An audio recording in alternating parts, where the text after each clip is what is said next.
Military organizers have spent more than 2 years preparing for Friday's inauguration. They expect roughly 800,000 people to be on hand, but the exact number remains a mystery and also somewhat of a controversy. As Brook Silva-Braga explains, counting the true inauguration attendance is all but impossible. January 20, 2009, Barack Obama takes the oath of office in front of a record 1.8 million people. At least, that was the number reported by the Washington Post, citing D.C. officials, and quickly and often repeated. Even today, literally today, that number, 1.8 million, is given as fact. I came up with something closer to 800,000. Journalism professor Steve Doig's estimate, pretty much all the rigorous estimates, were considerably lower.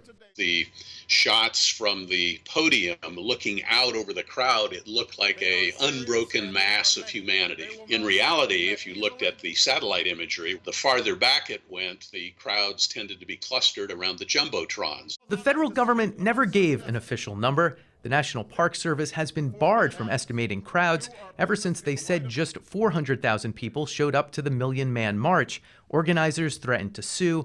The government got out of the crowd guessing game, and in 2009 didn't dispute the 1.8 million figure. Inaugurations are left to folks like Allison Puccioni. I think I kind of stupidly agreed to it because it was a very difficult endeavor. Her day job is tracking military movements with satellite images. She used the same satellite picture as Professor Doig for the 2009 inauguration and the same method. I did a density estimate for every sub-area. I think there were about, 100.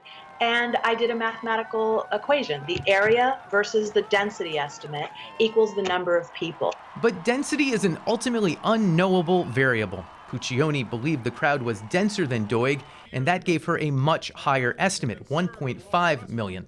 Calculations are hampered by satellite resolution, which is limited by government regulation, and getting any image at all takes good luck. A satellite only passes a given spot every 2 to 3 days. Bill Pora works with some of the 20 satellites that can do the job. We're still not at the point that we're going to be able to see individual people, and we're still not at the point that we can say that this is going to be an on-demand feature, but we're getting there. At least one satellite is on track to pass by Washington around noon on Friday, but if the forecast of rain and clouds is right, it won't do much good anyway.